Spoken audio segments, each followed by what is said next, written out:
안녕하세요. 대한민국 최고의 강연 최강 1교시에서 강연을 맡은 엔지니어 윤태기입니다. 저는 첨단 기계 부품을 개발하는 한 연구소 소장으로서 터보 기계 관련 연구를 하고 있습니다. 특히 한국형 우주 발사체 누리호 엔진 제작에 참여하고 있으며 구체적으로는 터보 펌프의 핵심 부품을 담당하고 있습니다.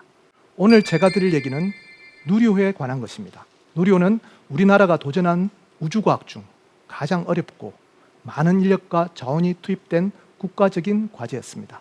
왜 이렇게 우주 발사체가 어렵고 힘든 일인지, 또 누리호 이후에 어떤 과제들이 진행되고 있는지 살펴보면서 과연 우주 개발이 우리에게 주는 의미는 무엇인지 말씀드리고자 합니다. 그래서 오늘 강연 주제는 미래를 펼친 누리호, 대한민국 우주 산업의 꿈입니다.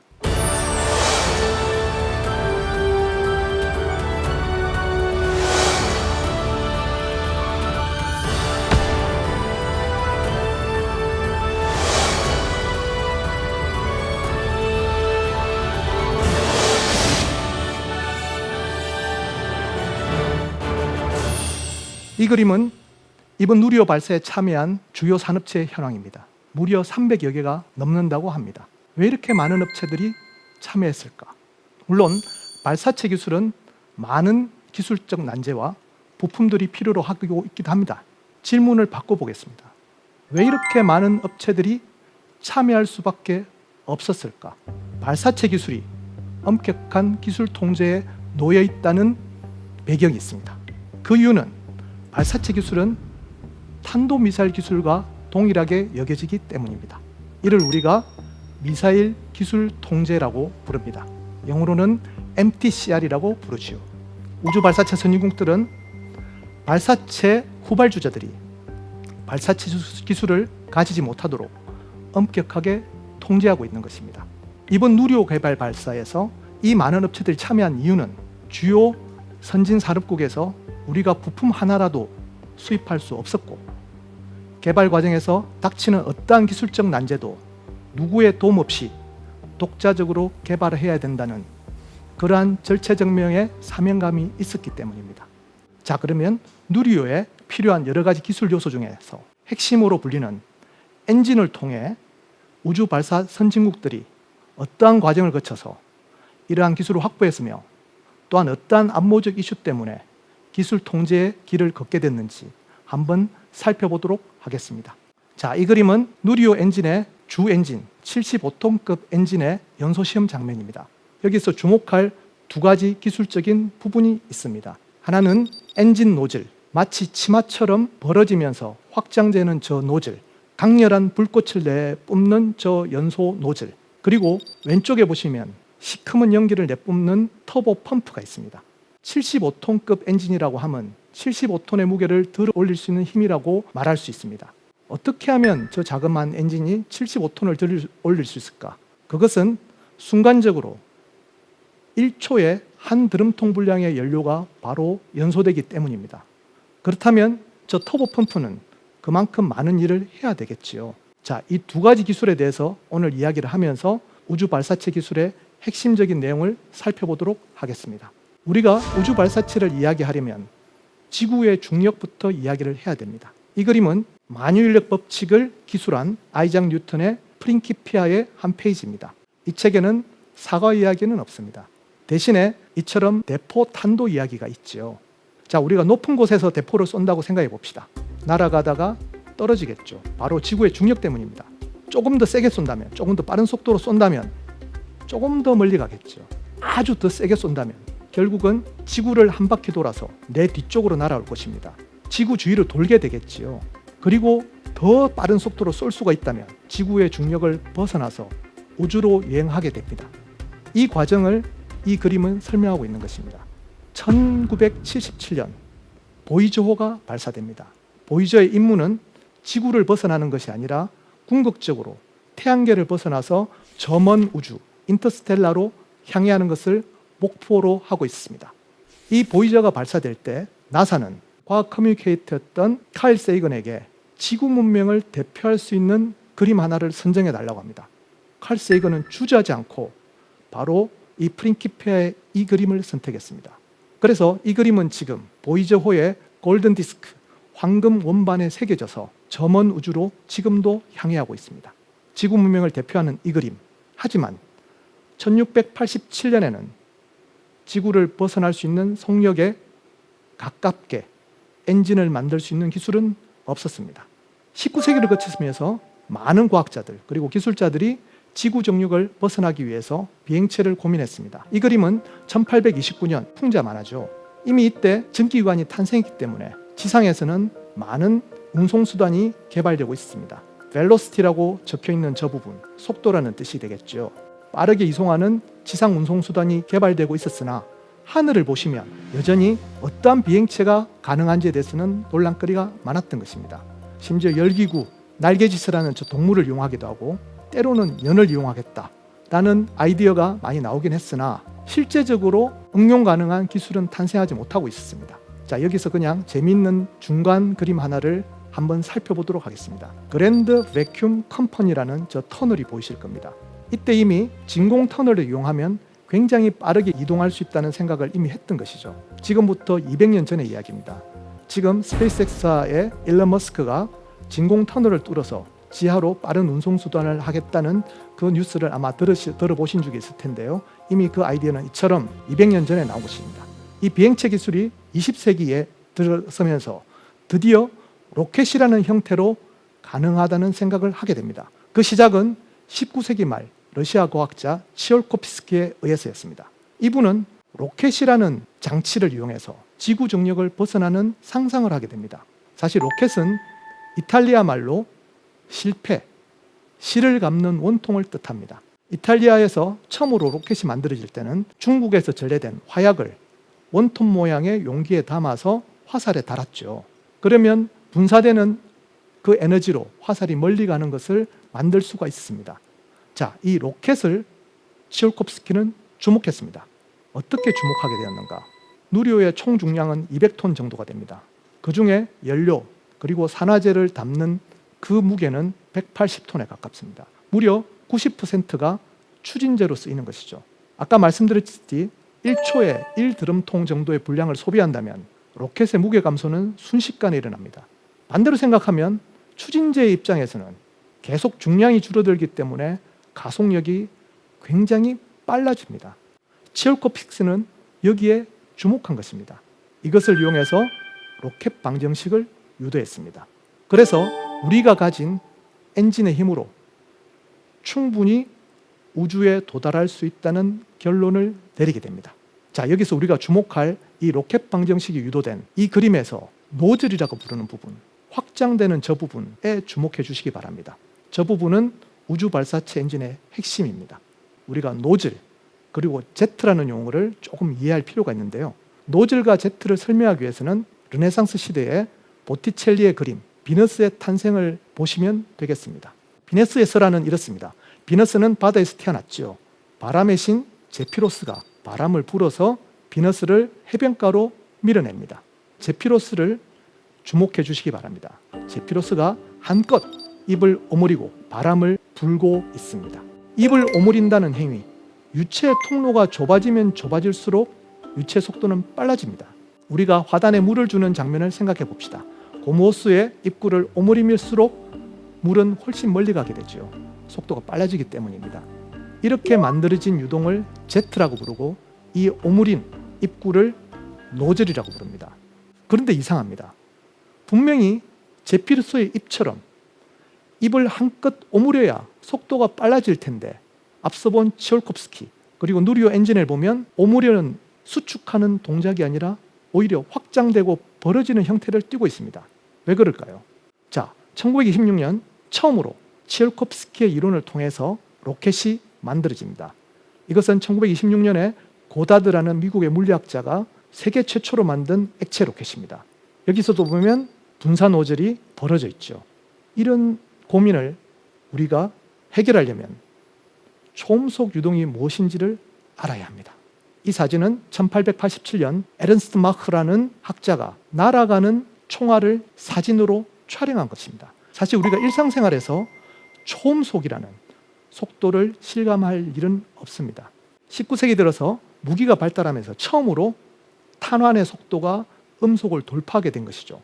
그때 지상에서는 소닉 붐이라고 부르는 충격파의 소리를 듣게 됩니다. 그 소리의 정체를 해명하기 위해서 에른스트 마크가 최신 사진 기술을 이용해서 날아가는 총알을 찍은 것입니다. 저 V자 모양의 파동, 저 파동이 바로 충격파가 되겠고요. 여기서부터 초음속 유동에 대해서 획기적인 연구들이 이어지게 됩니다. 그래서 우리가 초음속 유동을 말할 때 마크 1, 마크 2라고 부르는 것은 바로 에른스트 마크의 이 초음속 유동에 대한 실험 결과를 기리기 때문입니다. 자, 그러면 초음속 유동은 우리가 알고 있는 일상적인 유동과 어떤 면이 다를까? 그것은 바로 노즐 모양에서 차이가 납니다. 이 노즐을 우리가 라발 노즐이라고 부릅니다. 라발이라는 엔지니어가 발견한 것이죠. 처음 시작을 할 때 우리가 알고 있는 상식과 같이 제피루스의 잎과 같이 오므려집니다. 수축하면 속도는 빨라지죠. 그런데 이게 음속을 돌파하면 오므려서는 더 이상 속도가 가속되지가 않는다는 것을 이 무렵 사람들은 알게 됩니다. 이때 라발이라는 엔지니어는 역발상을 했습니다. 더 이상 오므리지 말고 오히려 팽창시킨다면, 확장시킨다면 어떤 일이 벌어질까? 이 모양이 바로 그 라발 노즐이 탄생하는 순간을 그린 것입니다. 수축되면서 초음속이 발생하는 그 구간부터는 확장을 시킵니다. 그런데 놀라운 일이 벌어졌던 것이죠. 오히려 더 속력이 가속이 됐습니다. 초음속 유동이 일반적인 우리가 알고 있는 유동과 다르다는 것이죠. 여기서부터 츠콜콥스키의 이론이 발달하게 되고 고다드의 액체 로켓 실험이 성공하게 되는 것입니다. 그리고 여기에 대한 이론적인 뒷받침들이 계속되면서 인간은 드디어 초음속 유동을 이용한 우주 발사체 기술을 확보하게 됩니다. 자, 여기서 우리가 의문을 품어야 될 게 있습니다. 초음속 제트기는 어떤 노즐 모양을 가지고 있을까요? 자세히 보시면 제트기 역시 오므리는 모양입니다. 제피루스의 잎과 똑같은 모양이죠. 그런데 어떻게 초음속을 달성할 수 있을까요? 이번 여름에 유행했던 탑건이라는 영화를 자세히 보시면 순간적으로 속도를 가속할 때 그 엔진 노즐은 팽창하는 모양으로 바뀝니다. 이것을 우리가 가변 노즐이라고 부릅니다. 그러니까 초음속 제트기는 초음속 아래의 속도와 초음속을 능가하는 속도를 둘 다 커버할 수 있게 설계가 된 것이죠.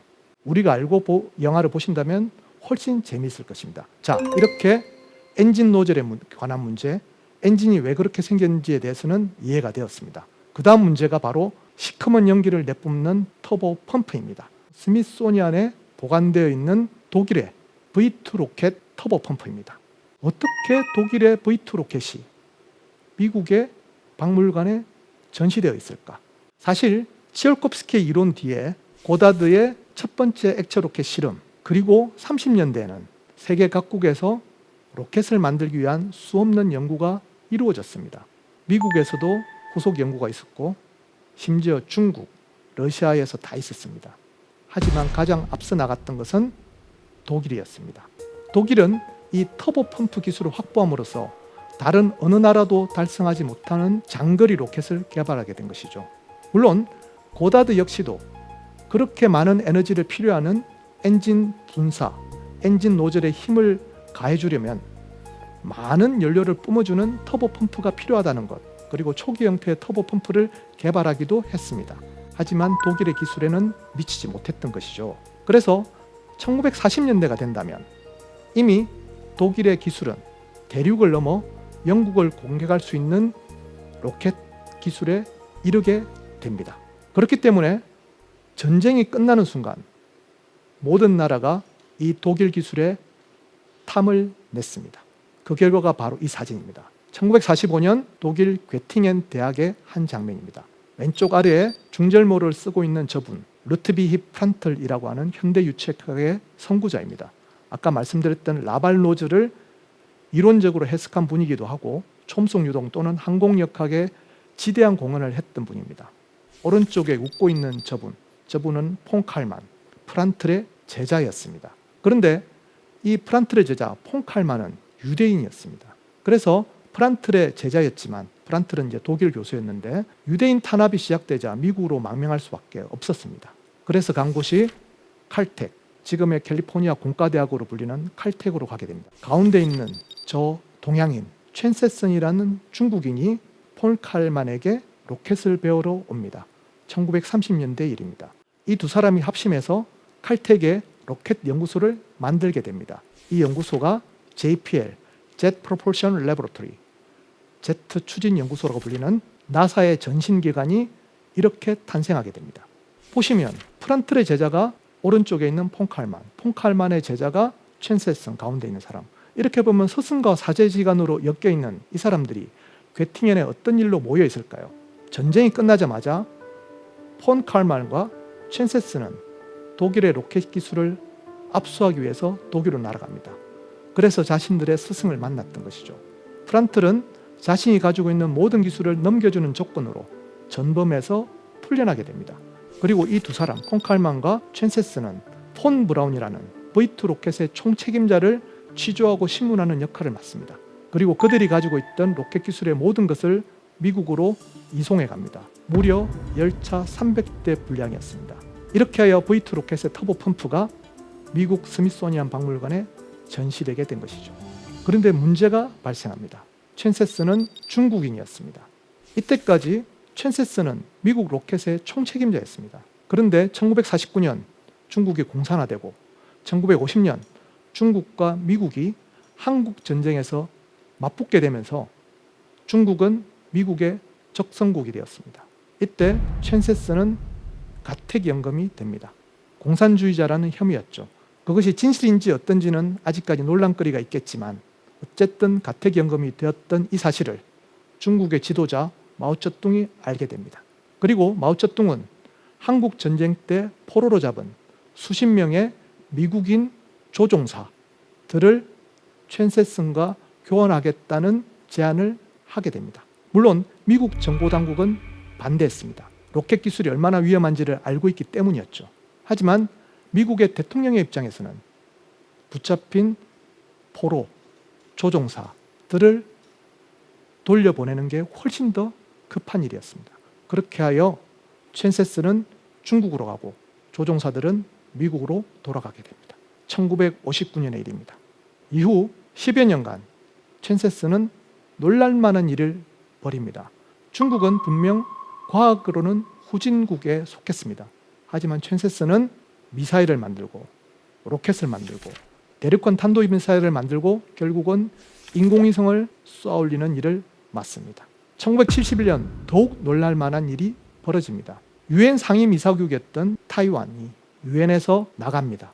그 자리를 중국이 차지하게 되죠. 물론 여러 가지 국제적인 관계와 정치적인 외교 관계 등등이 얽혀 있겠지만 많은 사람들은 그 배경에 중국이 탄도미사일 기술을 가졌기 때문이라고 생각하고 있습니다. 그리고 미국은 적극적으로 중국에 구애를 합니다. 75년 닉슨 대통령이 핑퐁 외교를 통해 직접 베이징을 방문하지만 중국은 미국과 수교해주지 않습니다. 78년 미국이 타이완과 단교를 하자 그제서야 중국은 미국과 수교를 하게 됩니다. 이를 보더라도 탄도미사일 기술, 즉 발사체 기술이 얼마나 국가 안보와 직결되어 있는지를 잘 알 수가 있는 것이죠.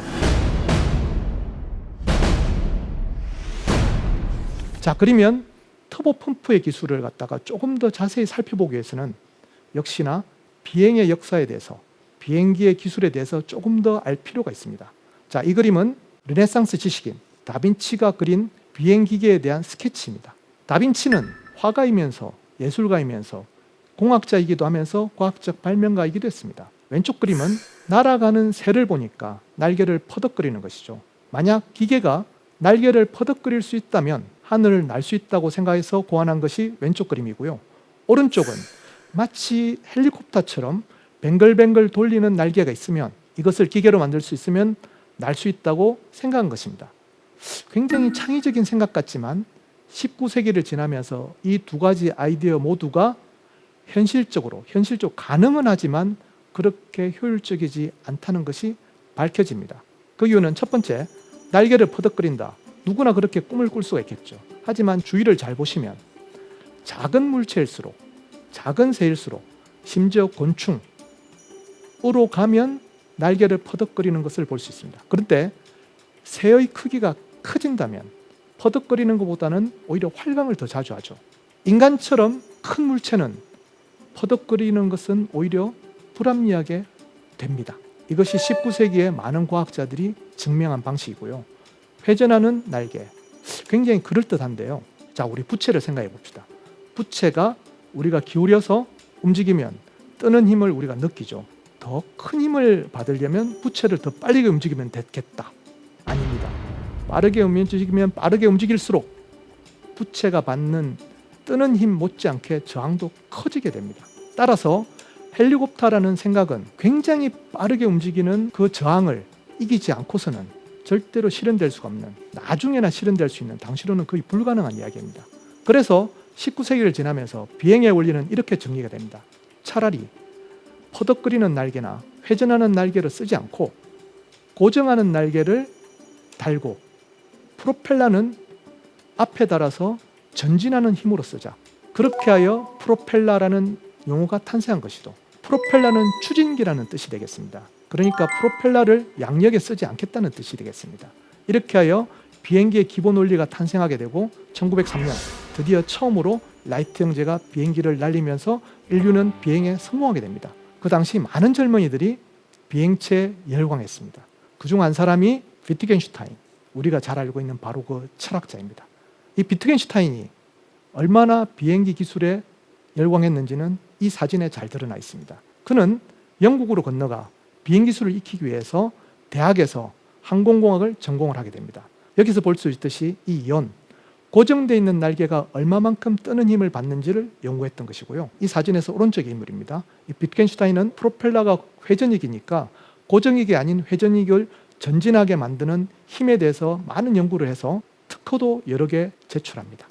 이만큼 당시의 기술들은 프로펠러와 고정익에 대한 기술로 정립이 되었던 것입니다. 그리고 엔진은 당시로서는 가장 효율적인 가솔린 엔진을 사용했지요. 자, 이렇게 비행의 시대가 열렸습니다. 그런데 문제가 발생합니다. 비행기는 높이 날아야 되죠. 높이 올라가면 갈수록 공기는 희박해지는 것입니다. 우리가 2000m, 3000m만 올라가도 숨이 가쁘듯이 엔진에서 공기를 흡입하는 장치는 더 이상 역할을 하지 못했던 것입니다. 이 문제를 해결하기 위해서 터보 차저라는 장치가 만들어집니다. 공기가 희박하니까 공기를 압축해서 밀어 넣어야 될 텐데요. 그러려면 별도의 장치가 필요했던 것이죠. 그러려면 너무 또 비행기의 모양이 복잡해지게 되는 문제가 있었습니다. 이 문제를 해결한 것이 터보 차저였습니다. 자, 여기서 오늘 우리가 여러 가지 과학 용어를 배우게 됐는데요. 처음부터 배웠던 것은 제트, 그리고 노즐, 초음속 이렇게 배웠습니다. 이번에 배울 용어는 터빈입니다. 주변에서 많이 듣는 용어죠. 터빈은 어떤 뜻이냐면은 유체에서, 흐르는 유체에서 힘을 받아 동력을 발생하는 장치를 터빈이라고 부릅니다. 대표적으로는 이 사진에 보이는 풍차가 있습니다. 그리스 미코노스는 이제 풍차로 유명하죠. 이 풍차, 어렵게 설명하면 풍력 터빈이라고 부릅니다. 바람이 날개를 돌려서 그 힘으로 발전을 하든지 또는 재분소의 동력으로 쓰게 되는 것이죠. 자, 수력 터빈도 있습니다. 물레방아가 수력 터빈이 되겠습니다. 그리고 스팀 터빈도 있습니다. 원자력 발전소에서 원자로로 수증기를 가열하면 발생하는 수증기로 터빈을 돌려서 발전을 하게 되는 것. 이것을 스팀 터빈이라고 합니다. 모든 것이 다 터빈입니다. 흐르는 유체에서 힘을 받는 장치. 자, 이것을 이용하면 공기를 압축할 수 있겠다. 그 생각이 바로 터보 차저가 되겠습니다. 이 그림이 바로 터보 차저의 메커니즘을 설명하는 얼개입니다. 자, 왼쪽에 보이는 저 빨간 저 부분이 터빈이고요. 같은 축의 오른쪽 반대에 보이는 저 부분이 압축기입니다. 자, 그러면 이 원리는 어떻게 작동하는 것인가? 가솔린 엔진은 당시까지만 해도 인류가 가진 가장 효율이 좋은 엔진이었습니다. 전기기관보다 훨씬 효율이 좋았죠. 하지만 여전히 지금도 그렇지만 가솔린 엔진은 효율이 30% 정도 남짓입니다. 다른 말로 하면 70%의 에너지가 배기가스로 빠져나간다는 의미가 되겠습니다. 너무 아깝죠. 그래서 지금도 친환경차를 위해서는 하이브리드나 아니면 전기자동차로 가야 된다는, 그래야만이 지구온난화나 기후위기에 대처할 수 있다는 이야기가 나오는 것입니다. 자, 70%의 에너지가 빠져나간다. 너무 아깝죠. 여기다가 터빈, 유체에서 힘을 받는 터빈을 달면 어떻게 될까요? 어마어마한 에너지를 받게 될 것입니다. 어차피 버려지는 에너지, 터빈을 달면 저 에너지로 오른쪽에 있는 압축기가 공기를 빨아들여서 순간적으로 엄청난 힘으로 엔진에 압축 공기를 밀어넣게 됩니다. 이것이 터보 차저입니다. 터보라는 것은 이처럼 터빈을 이용해서 동력을 발생시키는 장치를 말합니다. 이렇게 하면 고도가 아무리 높아져도 배기가스를 이용해서 충분한 공기를 흡입해서 압축해서 엔진에 불어넣게 되는 것이죠. 이렇게 터보 차저 기술이 발달하면서 이 터보 자처 기술을 이용한 것이 바로 터보 펌프였던 것입니다. 이 터보 차저 기술을 이용한, 이 터보의 기술을 이용한 또 다른 비행기 엔진이 만들어집니다. 그것이 바로 터보 제트 엔진입니다. 이 그림이 바로 터보 제트 엔진의 메커니즘을 설명하고 있는데요. 똑같습니다. 컨버스천, 연소기에 연료가 주입되면 강력한 불꽃과 배기가스가 발생합니다. 그리고 그냥 보내지 않습니다. 터빈을 돌리죠. 터빈을 돌리면 이 터빈이 같은 축에 물려있는 파란색의 압축기를 가동하여 많은 공기를 빨아들이고 연소기에 뿜어줍니다. 그러면 연소기의 온도는 더 올라가고 더 많은 배기가스가 배출되겠죠. 그러면 터빈은 더 빨리 돌고 터빈이 더 빨리 돌면 더 많은 공기가 연소기에 들어오는 이런 되먹인 구조가 되면서 터보 제트 엔진은 누구도 달성할 수 없는 엄청난 효율로 작동하게 되는 것입니다. 이 터보 제트 엔진이 이전에 쓰던 가솔린 항공기 엔진을 대체하게 되면서 30년대에 비약적인 항공기 기술이 발전하게 되었고, 이러한 터보 기술을 우주 발사체의 엔진에 연료와 산화제를 분사하는 장치에 쓰겠다라고 하는 것이 터보 펌프가 되었던 것입니다. 터보 기술이 얼마만큼 강력한 힘을 발생하는지는 다음의 동영상에서 볼 수가 있습니다. 이 동영상은 자파타라고 하는 프랑스, 어쩌면 모험가일 수도 있고 어쩌면 기업가일 수도 있고 어쩌면 발명가 또는 엔지니어라고 볼 수 있는 분인데요. 이분이 플라잉 보드라는 걸 만들었습니다. 제 팔뚝만한 자그마한 엔진으로 사람이 날아다닐 수 있는 것을 만든 것이죠. 이만큼 터보 엔진은 엄청난 힘을 발휘합니다. 바로 이 터보의 기술을 이용한 것이 순간적으로 많은 연료를 뿜어주겠다는 우주 발사체 터보 펌프의 핵심 원리가 되겠습니다. 자, 이렇게 독일에서 발달한 발사체 엔진 기술은 전쟁이 끝나면서 서방 세계로 알려지게 되었고, 서구사에서는 드디어 발사체를 둘러싼 경쟁이 이루어집니다. 물론 폰 브라운이라는 V2 로켓의 핵심 기술자는 미국으로 갔지만 선두주자는 러시아, 즉 소련이었습니다. 자, 이 그림은 잘 알려지지 않은 어떤 인물에 대한 사진입니다. 왼쪽에 보시는 분은 잘 알려진 인물입니다. 유리 가가린, 인류 최초의 우주인이죠. 오른쪽에 있는 저 인물, 세르게이 코렐로프, 러시아 로켓의 아버지이고 유리 가가린을 우주로 보낸 과학자입니다. 아까 말씀드린 것처럼 이미 1930년대에 세계 여러 나라에서 로켓에 대한 연구가 되었습니다. 치올코프스키가 러시아에서 로켓 기술에 대해서 이론적 정리를 갖다가 확립했듯이 러시아의 후계자들 역시도 치올코프스키의 이론을 검증하기 위해서 로켓을 많이 개발했습니다. 세르게이 코렐로프도 그 중에 하나였습니다. 한데 세르게이 코렐로프는 시베리아 강제 노동에 처해집니다. 그 이유는 1930년대 스탈린이 보기에 이러한 우주 발사체에 대한 연구는 인민의 재산을 낭비한다라고 생각했던 것이죠. 강제 노동에 처해진 세르게이 코렐로프는 어마어마한 고통 속에서 살았습니다. 치아가 모두 빠지는, 그리고 엄청난 지병들을 얻게 되었죠. 그렇게 시베리아 수영 생활을 하던 와중에 독일이 패전하고 독일에 남아있는 로켓 잔해들이 소련으로 압수되었습니다. 그런데 소련에서는 이게 과연 무엇인지 분석할 만한 사람이 없었던 것이죠. 이때 러시아 정부는 강제 노동에 처해 있던 코렐로프를 불러들입니다. 이 문제를 풀 사람은 세르게이 코렐로프밖에 없었던 것이죠. 세르게이 코렐로프는 굉장히 냉정하고 침착한 사람이었습니다. 철저하게 V2 로켓에 남아있는 잔해들을 분석하고 그 성능과 앞으로 나아갈 기술들을 전부 분석한 다음에 훨씬 장거리 로켓을 완성하게 됩니다. 소련은 미국에 앞서서 대륙간 탄도미사일을 확보하게 된 것이죠. 이때 세르게이 코렐로프는 후르츠초프 스기장에게 특이한 제안을 하게 됩니다.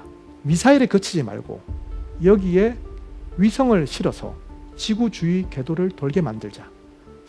굉장히 난감한 주장이긴 하지만 후르초프는 일단 세르게이 코릴로프의 공적이 크기도 하거니와 또 그의 기술이 궁금하기도 해서 승낙을 합니다. 1957년 10월 인류 최초의 인공위성 스푸트니크가 지구 주위를 돌게 됩니다. 그렇지만 소련 정부는 크게 기대하지 않았습니다. 왜냐하면 자신들의 목적은 탄도미사일에 지나지 않았으니까요. 난리가 난 것은 미국이었습니다. 정기적인 시간에 미국 전역에서 스푸트니크가 보내는 삐삐삐 소리가 수신이 됩니다. 미국인들은 깜짝 놀랐습니다. 러시아를 후진국으로 알았는데 우리 하늘은 날고 있으며 우리를 보고 있으며 언젠가는 우리를 공격할 수 있다는 위협에 처한 것이죠. 역사는 이를 스푸트니크 쇼크라고 부릅니다. 세르게이 코릴로프는 여기에서 지나지 않았습니다. 유리 가가린을 우주로 보낸 것이죠. 미국은 더욱더 당황하게 됩니다. 우주 발사체 기술이 얼마나 중요한 것을 뼈저리게 느끼죠. 물론 폰 브라운이 미국으로 가긴 했지만 개발은 훨씬 더뎠던 것이죠. 그렇지만 세르게이 코릴로프의 말년은 그렇게 행복하진 않았습니다. 이미 시베리아 수영 생활에서 건강을 너무 해쳤고 러시아의 제한된 조건에서 개발을 하다 보니까 몸을 너무 혹사했기 때문에 1966년에 사망하게 됩니다. 그 이전까지 소련 정부는 세르게이 코릴로프라는 이름, 그러한 존재가 있다는 사실 자체를 부인합니다. 유리 가가린이 우주를 날았을 때 노벨상 위원회는 소련 정부한테 문의합니다. 스푸트니크를 만들고 인간을 우주로 보낸 그 과학자를 노벨상 수상자로 삼고 싶다. 하지만 소련 정부는 그런 사람은 없다라고 답을 했습니다. 그리고 세르게이 코릴로프는 수술대에서 사망합니다. 이후 소련이 주도했던 우주산업은 미국으로 넘어가게 됩니다. 1961년 유리 가가린이 우주를 날게 되자 미국 정부의 수장 케네디는 급히 긴급회의를 소집합니다. 당시 갓 등장한 케네디 정부는 나사의 국장으로 제임스 웹이라는 사람을 임명합니다. 이 사진은 영화 히든 피겨스의 한 장면, 중간에 케빈 코스너가 주인공이지만 왼쪽 구석에 있는 저 노인분이 바로 당시 나사의 총책임자였던 제임스 웹. 제임스 웹은 어떤 사람이었을까요? 저분은 기술 관료도 아니었습니다. 엔지니어나 과학자도 아니죠. 저분은 그냥 행정관리였고 전문적으로는 회계와 재정을 담당하던 사람이었습니다. 케네디 행정부는 왜 재정 전문가를 나사 국장으로 임명을 했을까요? 이미 스푸트니크 쇼크로 미국에서는 우주 발사체 기술을 개발해야 된다는 수없는 요구가 빗발쳤습니다. 하지만 엄청난 예산이 소요되는 이 문제를 어떻게 해결할지에 대해서는 정말로 해답을 내기가 힘들었습니다. 특히나 유리 가가린이 하늘을 나는 이후부터는 더욱더 추월해야 된다는 엄청난 압박에 시달리게 됩니다. 이때 나사는 놀랄만한 제안을 하게 됩니다. 한 번에 소련을 역전하는 방법은 사람을 달에 보내는 것이다. 그런데 그 예산은 미국이 보유한 금의 총량의 2배에 달하는 금액이었습니다. 너무나 큰 금액이었죠. 이것은 너무나 힘들다라고 생각했습니다. 제임스 웹이 케네디 대통령을 설득합니다. 우리가 흔히 생각하기에 거대 과학이라고 하면 독재자나 전제국가에서 가능하다고 생각할 수 있습니다. 마치 히틀러나 소련처럼 말이죠. 우리 미국은 다릅니다. 대통령이 바뀔 것이고 정권이 바뀔 것입니다. 그럼에도 불구하고 민주주의가 이 거대 과학의 도전의 위협에 직면해서 그 문제를 해결하지 못한다면 그것이야말로 민주주의의 위기입니다. 그것을 전면하는 것만이 민주주의 체제가 우월하다는 것을 보일 수 있습니다. 케네디 대통령은 그 말에 진심으로 공감을 했습니다. 1961년 이렇게 케네디 대통령은 달에 가자라고 선언을 합니다. 그런데 역시나 쉽지는 않았죠. 63년에 케네디 대통령은 암살이 되고 후속 대통령이 집권을 했지만 미국은 베트남전의 수렁에 빠지고 흑백 인종 갈등으로 사회 갈등이 극에 치달고 있을 때입니다. 61년에 아폴로 계획이 추진이 되었지만 아폴로 1호가 완성된 것은 67년에 이르렀습니다. 67년에야 첫 번째 아폴로선이 만들어졌지만 시험 발사를 준비하는 그 순간 화재가 발생합니다. 그리고 탑승한 우주인 3명이 그 자리에서 즉사하는 사고가 발생합니다. 비극이었죠. 여론은 끓습니다. 아폴로 우주 계획을 이렇게 많은 예산을 쓰면서도 이럴 수밖에 없는 아폴로 계획을 즉각 중단하라는 여론이 2배에 달합니다. 이때 제임스 웹이 또 나섰습니다. 스스로 조사위원회를 만들어 모든 청문회에 나가서 투명하게 해명을 합니다. 근데 그 해명의 골자는 이렇습니다. 나사의 기술은 아무 문제가 없다. 문제가 있다면 행정력의 문제다. 이런 과정을 통해서 나사의 기술진을 보호하고 나사의 기술력에 대해서 신뢰를 갖다가 회복하는 일에 주력했습니다. 그리고 68년 아폴로 계획이 재개되면서 제임스 웹은 사임합니다. 아폴로 11호가 달에 착륙하기 불과 몇 달 전의 일입니다. 그렇게 아폴로는 달에 착륙한 것입니다. 그리고 그 과정을 통해서 미국이 훨씬 더 앞선 기술을 가질 수 있다는 것, 오랜 기간 동안에 민주주의 국가에서 거대한 과학을 이룰 수 있다는 것을 스스로 증명했습니다.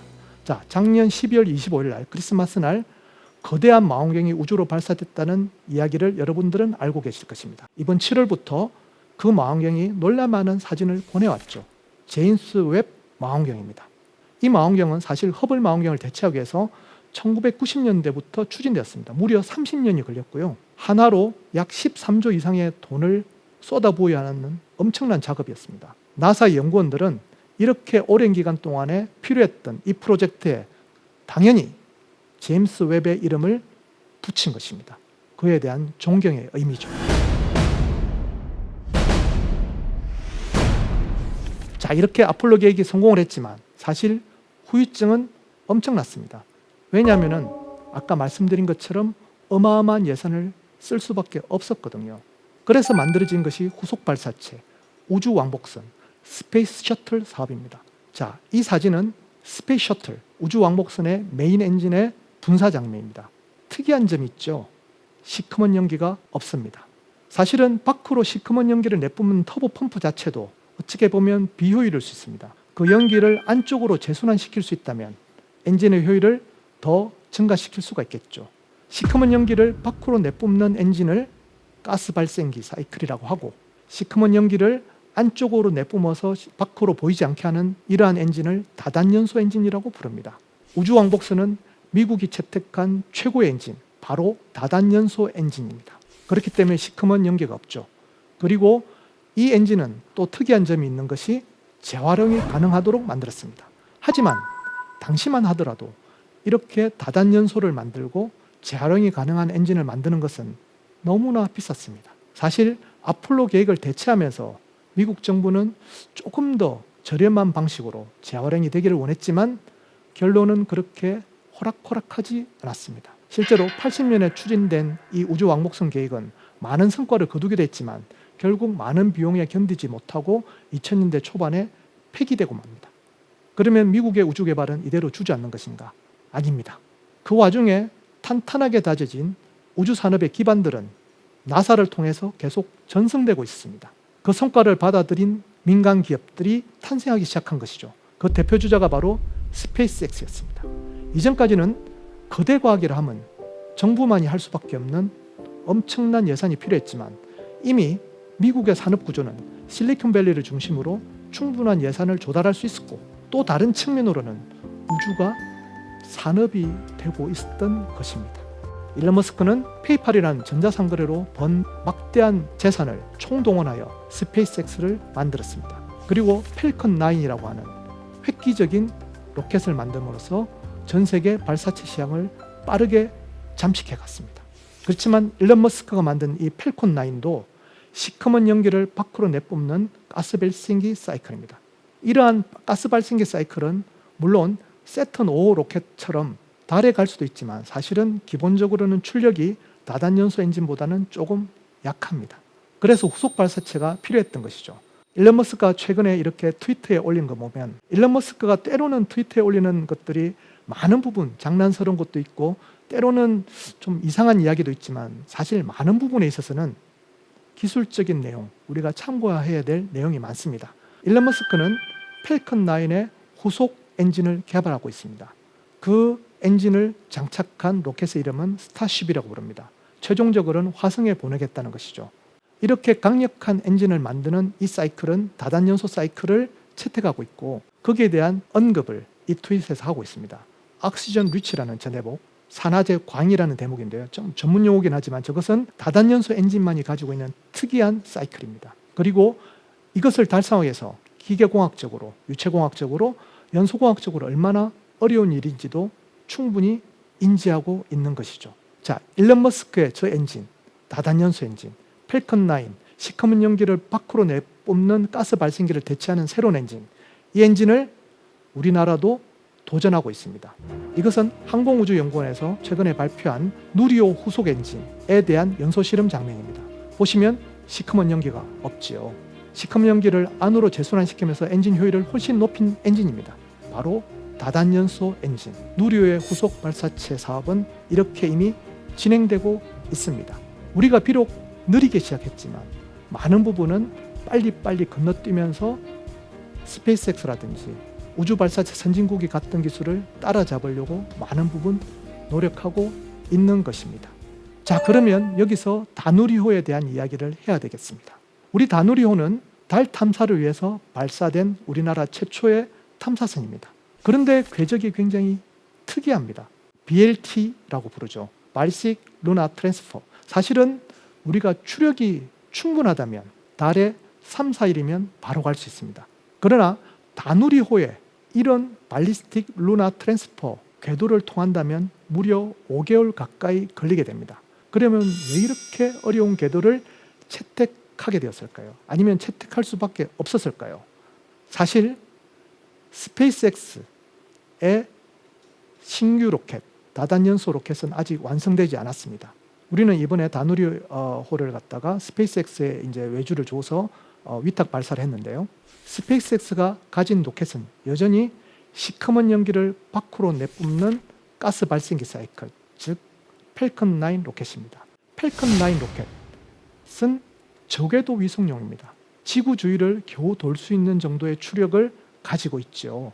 펠컨 9 로켓은 이때까지 무려 150차례 발사되었지만 달 탐사선에 이용된 것은 이번이 두 번째입니다. 첫 번째 발사는 2019년에 시도되었고 달 착륙에 실패하면서 그 미션은 실패로 끝이 났고, 이번에 우리 다누리호가 성공한다면 펠컨 9으로 달 탐사에 성공한 첫 번째 사례가 될지도 모릅니다. 그런데 말씀드렸듯이 펠컨 9은 저궤도 위성 전용 로켓입니다. 추진력이 아무래도 약하지요. 그래서 채택한 것이 이 궤도입니다. 지구 중력을 벗어나기 위해서는 태양의 중력이 필요할지도 모른다. 굉장히 특이한 발상이지만 예전부터 이러한 연구는 진행되고 있습니다. 달을 향해 쏘지 않고 태양을 향해 쏜다면 어떻게 될까요? 지구 중력보다 태양 중력이 세지요. 그러면 태양이 다누리호를 잡아당깁니다. 그리고 가속하게 되겠죠. 이 가속력을 계속하다 보면 결국 다누리호는 태양에 충돌할 것입니다. 그러지 않고 중간에 궤도를 튼다면 태양으로 가속되는 그 힘으로 달에 갈 수 있죠. 지구 중력을 이미 이겼기 때문입니다. 이 궤도는 그것을 말해줍니다. 따라서 3, 4일이 갈 수 있는 거리, 3, 4일이 갈 수 있는 거리이긴 하지만 그렇게 만드는 엔진은 너무나 추력이 커야 하고 비싼 엔진이지만 펠컨 9과 같이 저궤도를 올릴 수 있는 추력이 작지만 저렴한 엔진으로 만약 달에 갈 수 있었다면 이것도 굉장한 도전입니다. 펠컨 9은 지구를 벗어나 태양 궤도에 들어가는 순간까지를 담당합니다. 그 나머지 5개월 동안은 한국항공우주연구원이 다누리호의 궤도를 담당하게 됩니다. 무려 5개월 동안 통신을 계속해야 되기 때문에 우리나라는 심우주 안테나도 만들었습니다. 이 5개월 동안의 궤도를 추적하는 기술은 굉장히 어려운 기술입니다. 그래서 나사도 주목하고 전 세계가 주목하는 것이죠. 아, 저궤도 위성용 로켓으로도 달 탐사가 가능한구나. 세계에서 두 번째 일입니다. 이렇게 가는 이 펠컨 9에 실린 다누리호. 다누리호는 우리나라 달 탐사선의 처음이지만 시작이지만 나중에는 이 경험을 토대로 우리는 달에 착륙할 것입니다. 그 시점을 2030년으로 잡고 있습니다. 조금 전에 보여드린 시커먼 연기를 내뿜지 않는 차세대 발사체 역시도 2030년에 완성될 것입니다. 그러면 우리가 만든 추력이 높은 엔진, 그 신규 발사체로 우리는 달에 착륙할 수 있는 기술을 확보할 것입니다. 비록 우리가 늦었지만 차근차근 단계적으로 굉장히 긴 호흡으로 우리는 개발하고 앞으로 전진하고 있습니다. 오늘 제가 드리고 싶은 말씀은 이처럼 우리가 비록 늦게 출발할 수밖에 없었고 그래서 수많은 업체가 스스로 모든 부품을 개발해야 됐고 항공우주연구원이 기술적 난제를 하나하나 모두 스스로 해결할 수밖에 없는 기술적 통제하에 있었지만 우리는 결국 해냈습니다. 누리호에 성공했습니다. 그리고 다누리호도 5개월 동안의 궤도 수정을 통해 우리의 독자 기술로 만든 그 궤도를 결국 달성할 것입니다.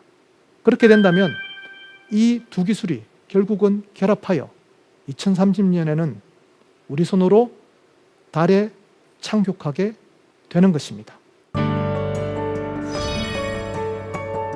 우주로 솟은 누리호, 대한민국 과학의 미래를 펼쳤다.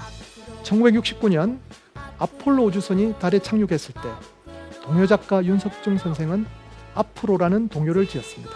당시 대한민국의 현실로는 꿈도 꾸지 못했지만 미래 세대만큼은 우주에 대해 꿈꾸기를 간절히 바랬던 것이죠. 저는 이 노래를 들으며 자랐습니다. 누리호는 단순한 우주 발사체가 아닙니다. 누리호는 대한민국의 눈부신 발전을 보여주는 역사입니다. 저는 누리호를 통해 우리 미래 세대가 더 큰 꿈을 품고 우주에서 훨씬 멋진 역사를 만들기를 바랍니다. 지금까지 대한민국 최고의 강연 최강 1교시 엔지니어 민택이었습니다. 감사합니다.